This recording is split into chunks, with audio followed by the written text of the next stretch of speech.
Hey, yeah, this game opens on a seizure warning, and let me tell you, it's no f***ing joke.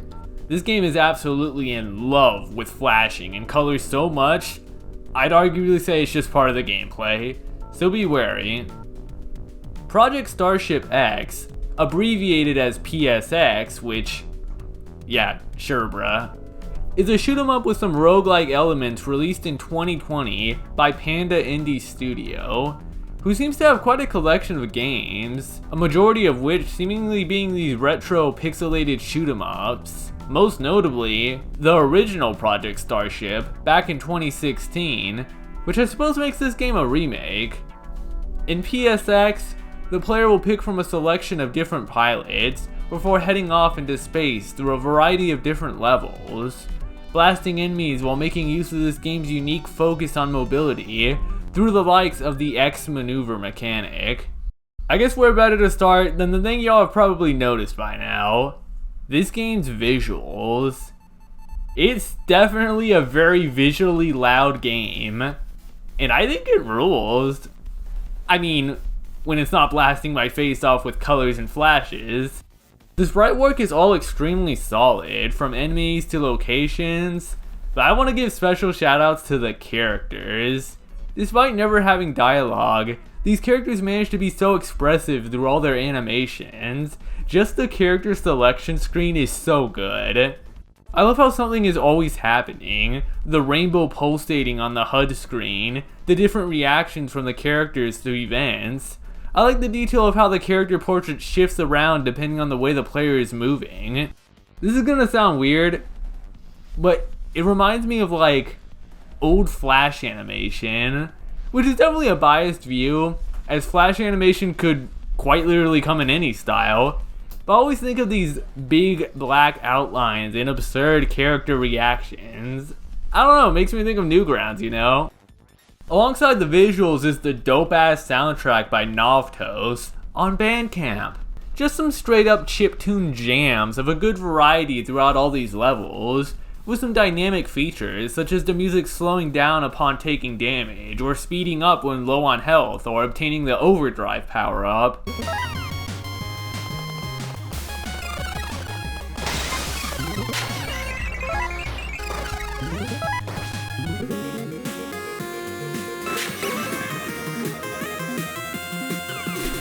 The sound effects are pretty great and crunchy, but I really like the synthesized voice that can be heard throughout the game. Okay, maybe not on the character select screen, it's a tad grating there. But something about losing and hearing the "try again" is so funny to me.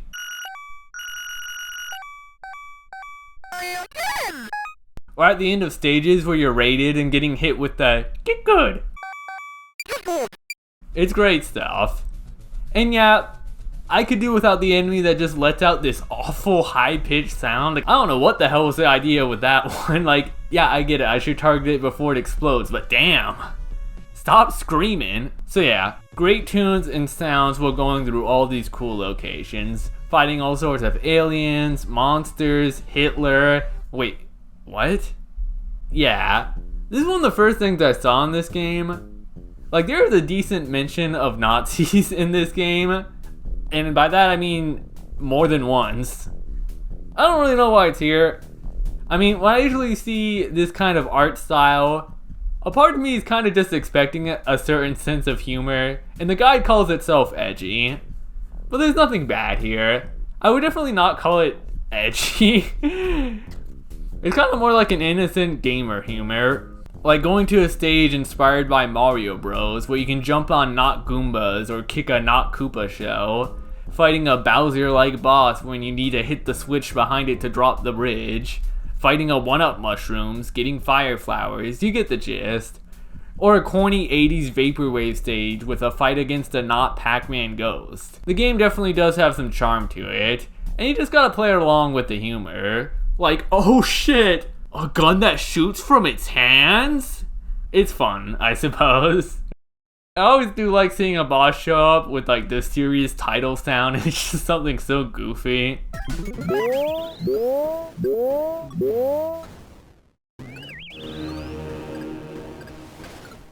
Now, if y'all want me to tell you the story, then yeah, you got my ass, because I have no fucking clue. I mean, I guess the Earth's atmosphere has been destroyed and all humanity has been scraped from it, and it's like slowly recovering. Maybe it has something to do with this guy who I don't know how many times I can mention his name before this video gets in trouble. I guess to a wider theme, this game has a focus on cosmical horror and Lovecraft, which I know sounds completely out of left field, but this game describes it as a Lovecraftian parody, which is not a genre combo I ever knew I wanted, or knew existed, but yeah. Okay, nobody fucking cares about this shit, Spacey. Just talk about the gameplay already. Okay, damn. Watch out, bruh. Project Starship X has what you would expect from the genre. The shooting, bombs for screen clears, all while traveling through various levels. Where this game shines and differs is in its focus on mobility. More specifically, the X maneuver. Also, that's kind of a mindful. Can I just say X dash? Can I get a pass for that? Gamer. The X maneuver is a dash with a hefty amount of iframes. Even when resurfacing, you have a small amount of invincibility to get out of sticky situations and reorientate yourself. Hell, there are some sections of the game that expects you to dash forward in order to dodge something behind you using these iframes. Though it can't be spammed because it does have a cooldown. So, what's the catch? Well, you can only dash forward or diagonally forward. No sides, no behind. Which often means that by using the dash, you'll be placing yourself closer to the enemy shooting at you, because you have to dash towards the bullets. One thing you'll immediately notice is when firing your weapon, the screen dims and your ship slows down. This isn't anything wholly unique, but there's no way to turn this off, which at first I didn't like. But I think it's what makes this game rule, because I didn't understand why it was there at first. It's the reason why this game doesn't have an auto fire or something like that. Do y'all see the combo? Watch me. I dash forward, but I need to move back fast so I can't shoot. And that's the key. This isn't the kind of shoot 'em up when you can just hold down the fire key and slowly dodge a bullet hell of projectiles. You need to actually pick and choose your times to strike and times to dodge. There's like a legit strategy here. I don't play too many shmups, but this is just a layer I've never experienced before, where I find myself dashing, dodging all these bullets, looking for an opportunity to fire, doing small taps to get whatever damage I can. It's so much more fluid and dynamic than what I'm used to, and I think it super rules. Honestly, the X maneuver sometimes takes the focus over shooting for levels. Hell, in order to collect power-ups in this game, you have to dash into them, or they just get bounced back up. Alongside this, you'll encounter flashing objects or enemies. Some enemies flashing after losing all their health. When nearing these flashers, an arrow will appear near you towards it. Pressing the X dash button here will allow you to crash into that obstacle, defeating the enemy, or being used as a sort of grapple hook, often being parts of levels where it's required to navigate through obstacles. And this also gives the opportunity for the player to dash in any direction, which is used pretty cleverly in some scenarios, such as the Ghost boss fight, where the boss is super fast and the player needs to use these bowling pins in order to dodge the boss. Like, damn, what a cool idea! Or I guess you could just X-dash past the boss, but that's a lot less cool. The only real problem I have with the system, I guess, is knowing if I'm supposed to mash the X-dash button during these sonic homing attack sections, or if there's a rhythm to it. Because mashing the X-dash button twice is how you use a bomb in this game. I do wish the bomb was its own button. Like, this is a 2-button only game. I wouldn't have minded a dedicated bomb button, rather than accidentally bombing from hitting the X-dash command twice. However, I'm not done on the controls yet, as you aren't always flying around in this game. Because when flying over certain grounds, you enter crawler mode. During crawler mode, you get this fire shot, and also the X-dash is replaced by a jump. This jump doesn't seem to have a cooldown, and you can even jump on certain enemies. Most notably, you can actually jump in any direction here. It doesn't show up too often, but I think it's pretty neat. Moving on, the 5 playable characters differ in terms of their attack, power, health, and speed.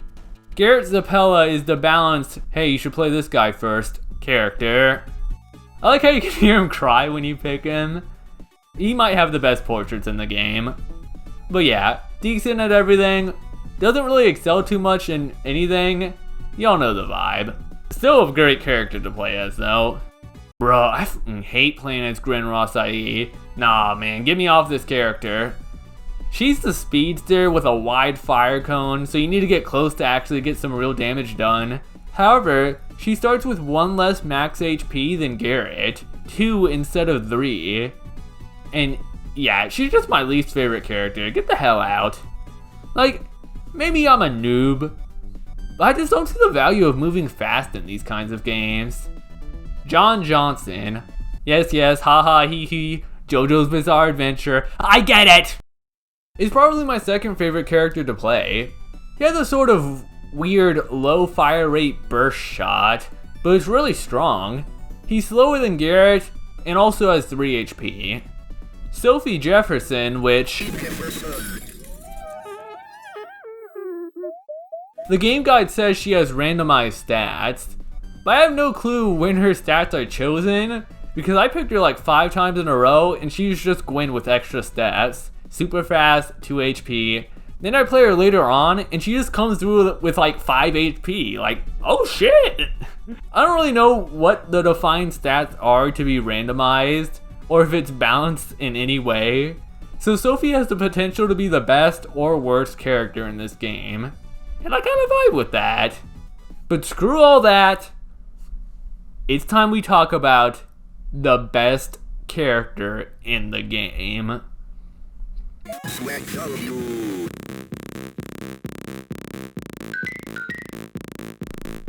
Swag Zulu.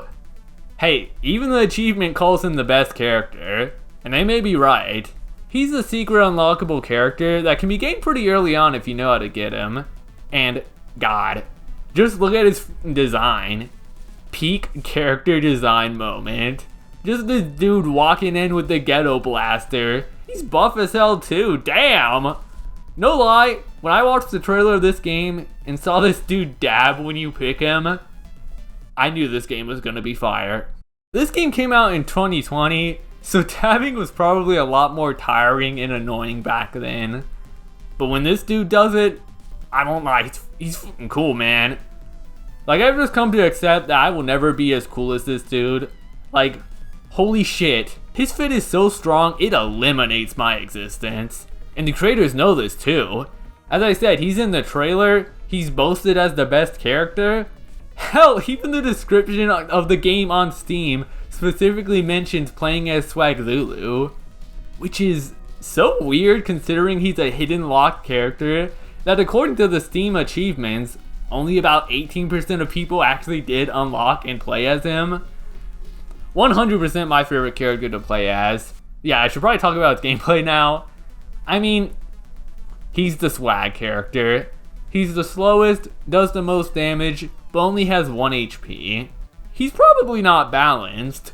When I say he does the most damage, I mean he can melt some bosses before they even get a chance to attack. Watch this.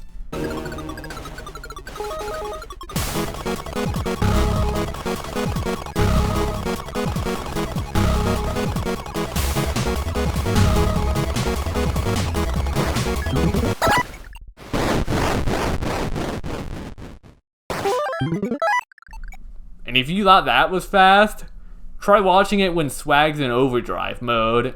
But I know what you all are thinking. He only has 1 HP. You get hit once and it's game over for you, gamer. And well, the HP mechanics in this game is definitely pretty odd. If I had to recommend this game to someone who doesn't play too many shoot 'em ups, I would say this is one of the easier ones for sure, because it's very forgiving. Here's how health works. You take damage, it goes down. You grab shield power-ups, it goes up.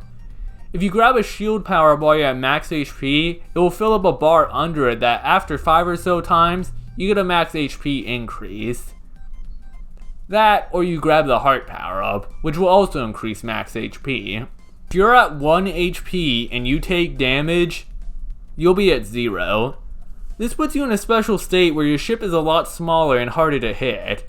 Alongside this, you're told that help is coming for you, whereupon, I'm gonna guess about a minute or so of actual gameplay, you can't camp it out in spots, I tried. A little sound jingle will play, and you'll be placed at 1 HP again. However, if you get hit while you're at 0 HP, no, you don't die, you enter null mode. Now you're given a permanent overdrive mode, which is the mode that you would normally need a temporary power up to enter. The music goes hog wild, but you can also still grab a shield all the same and end up back at 1 HP. However, if you get hit during null mode, you actually do just die this time around, and the run ends. But still, that's very forgiving. Like, no, Swag Zulu doesn't have 1 HP, he actually has 3. Garrett doesn't have 3 HP, he actually has 5. I don't know how y'all feel about this, but I think it's pretty cool. I like that huge burst of energy and intensity of being at null mode, fully powered, desperately trying to beat a boss or hold out for a heal, getting it and suddenly taking a sigh of relief as the music slows back down. It creates a pretty dynamic game feel rush moments that I really enjoy being spiked in during certain scenarios. So as I mentioned earlier, this game has some roguelike elements. So what the am I talking about this time around? Well, firstly, this game does kind of have a character progression thing going on throughout runs. As throughout the run, you'll be able to increase your max health, max damage, and a variety of permanent altercations to your main fire, such as the double shotgun, basically doubling your attack, the Cthulhu tentacle, lowering your fire rate but increasing your damage, the shitty fire, which, yeah, lives up to its name. If you collect this, your run's basically over. Unless if you have crossbone, then you can kinda cook. Another form of power-ups are turrets. Visually, you can only have 3, so I'm not sure if picking up any more past that does anything. And if you ever need to know what these power-ups do, pausing the game can give some helpful descriptions. There's also this big ship you can randomly find in X- to enter. Doing so turns you into a big, powerful, but slow tank. Trying to X- while on the ship actually does let you dash backwards, which is pretty interesting and utilized in certain levels. And the big ship being launched forward can grab items. The ship shares the same hurt box size of the player, but dies in 1 hit, and is slowly scrolling down, so you need to keep entering it to keep it on screen. So chances are, you won't have it for long, but there is an achievement for only the truly gamer excellent, which involves escorting this thing to the end of the game. I bet most of y'all didn't even know that being in this ship and entering crawler mode, you actually have a unique sprite and it gives you a double shot fire. But this is more of a temporary upgrade, when compared to the power-ups that, once again, permanently change how your ship functions, from how you'll need to position yourself to attack, or to a move speed increase or decrease. I think these power-ups are the coolest, being able to change your shot projectiles in neat ways, and seeing how it combines with other projectile upgrades. These can be found randomly, or through the shop. Players collect coins from levels to spend here on upgrades. Speaking of which, what level the player goes to is random. Not in a procedurally generated way, but the game just choosing a different level depending on the stage you're on. For example, level 2 could be the sun level where you're getting dragged to the side constantly, or it could be the desert level with the yeehaw eyebrows riding trains. Gamer! Following this, what obstacles the player faces in the level is random, just choosing between a possibility of different sections to face. So playing through the same level will still feel a little different, just with rearranged sections. But I think one of the coolest ideas in this game are the mad events. During gameplay, you'll just be randomly teleported into what can best be described as a WarioWare micro game scenario, where you'll just have to dodge attacks, maneuver into tight spots as the walls from the cum dimension slowly close in, or suddenly have to fight a powerful foe. I absolutely love these, and I wish there were more of them. Though at first they can be kind of unfair, throwing in gimmicks the player probably hasn't experienced yet, or just whack gotchas like suddenly inverting your controls, or the one that spawns a black hole that first timers will probably get hit by. I'm still getting hit by it. And some more obnoxious ones like the one with the flame wall that just keeps fading the screen in and out. But I do love how they spice up and add to the gameplay. Though, with all this in mind, I do gotta wonder, do shoot 'em up fans hate this? Like, from what I heard, people who play shoot 'em ups and are really good at shoot 'em ups get good and love the genre thanks to the fact of memorization. They aren't reaction dodging to this massive hailstorm of bullets. They've practiced a ton and they know what's coming up ahead. So I wonder if they would find a game like this to be irritating. Not to say this game can't be learned all the same. It just might be more difficult when certain sections of a stage you're used to doesn't show up, or when you suddenly get bombarded by an unexpected mad event. I suppose the bosses are pretty normal though. They can be learned. But a part of me does kind of wonder if score attacking can be taken seriously at all with this game, when you can randomly roll a mad event that gives you more score than one that doesn't. I think the RNG in this game and roguelike elements can be a bit of a double-edged sword. Like, yes, with enough skill, you can win any run, but RNG can really decide the difficulty of this game. Maybe you'll get this section of the level that offers a power-up. Some levels are just better to get in general, such as the Mario themed one I mentioned earlier with the warp pipes. It's here, and only here, that you can grab a fire flower, which upgrades your crawler's attack, which is useful if you happen to randomly get the other stage that has a crawler boss fight. Not only that, but the warp pipe stage also has a number of secret bosses, such as a straight up 1-up mushroom that can give you an extra life, and it's all missable if you happen to just not get that level. Unless of course you get the mad event that lets you fight a secret boss, but that's not too common. Another thing that's seemingly left up to luck is the power-ups the player gets. For example, I had a run with Zulu where I just straight up was not seeing any shield power-ups or any heart-ups, not even at the shop. I was kind of at the mercy of the game to choose how I upgrade, and while that can be fun, I do like when roguelikes at least give me the opportunity to make a decision on how I want to grow my character. I think of Star of Providence, yeah, this game got a name change, where you can choose what's better for you in a certain scenario. Which is why I like the shop, because it does give you that opportunity. But I think the shop is kinda effed up too. Enemies drop coins. Remember how I said what parts of a stage you see is random? Well, yeah. Sometimes you can kill a lot of enemies and still walk into shops without the money to buy stuff.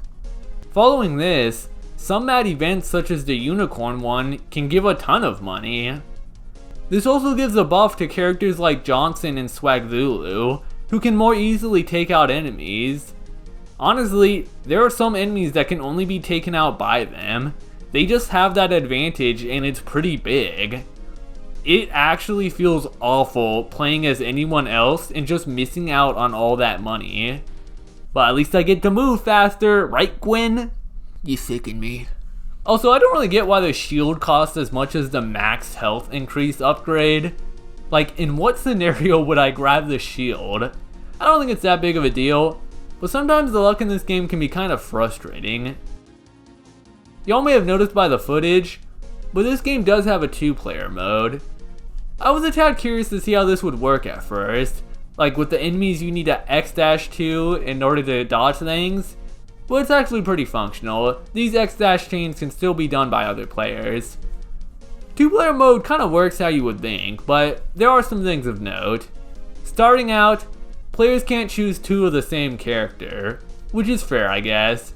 Every character has their own ship color and there's no alt colors for this scenario. And the different text at the beginning depending on your team combo is fun. Most notably is how death is handled in multiplayer. When a player gets struck down in null mode, something that would normally end a run in single player, simply puts that player on a cooldown, coming back with full HP, with the timer increasing for every time a player dies, with the run only truly ending when both players die. And yeah, there's definitely a number of ways you can kind of camp out this timer and stall. Speaking of cheese strats in this game, completely unrelated to multiplayer, but if you ever get overdrive and it lasts long enough to enter a shop, the timer for it stops. So if you're trying to fight the shopkeeper, which, yeah, it's a roguelike, of course you can fight the shopkeeper, and of course they got hands. This is a pretty good strat. It lasts until you get hit at the very least. So yeah, this cooldown stuff may make it seem like 2-player mode is easier than single player, but it really isn't. I mean, yeah, you can straight up melt bosses with 2 players, but making it 2 bosses is a struggle. If this game wasn't already a sensory overload, playing this game with 2 players is a sensory nightmare. I found it legit hard to tell what was going on in this game with 2 players. All the screen flashing, the effects, everything is doubled. And often whenever somebody took damage, I had to check my health because I could not tell if it was me who got hit. I don't know why, but it's just such a disorienting experience to play multiplayer. But it's still pretty fun, and playable, and I'm sure with enough experience you can get used to this chaos. But it's quite a different experience from single player. The game is wild enough, but multiplayer may tip the scale too far for some. I guess as a final note, is that this game actually does have a pretty neat amount of unlockables, from characters to stages. Starting out, there isn't much to do, but the game encourages beating it several times in order to see more of what happens next. There are multiple quote-unquote final battles, depending on what playthrough you're currently on, and I think that's pretty interesting. So for those hardcore shoot 'em up fans looking for a bit more of a challenge, it's here. You just gotta play through the game a bit to unlock it. And let me just say, one of the unlockables, Chaos Mode, is an absolute blast to play through. Like, they did not have to add Chaos Mode to this game, but I'm so glad they did. What I'm trying to say is that if you beat the tutorial and thought that was the full game, then you scammed yourself, bruh. I guess my overall thoughts is that I'm actually kind of surprised how relatively unknown this game is.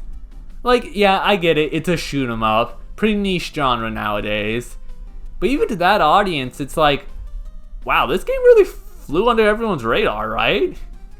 Sure, it can murder your eyes at points, has a bit of an odd sense of humor, but I think it's a ton of fun, and focuses on aspects of shoot 'em ups I never thought of, which I think makes it pretty unique. Amongst the sea of shoot 'em ups that exist out there, I definitely think this one stands out as its own identity. Totally Crescent Fresh. And hey, Goody Gamer, guess what? It's basically on every console too. So if my link to the Steam page doesn't work, then check it out anywhere you can. And if you aren't sure, then the Steam page at the least comes with a demo link. So if you're having the littlest bit of interest, then I don't see why not. I think this game's worth it, as long as you can put up with the intense visuals. But with that in mind, I'll catch you on the next one. I'm out of here.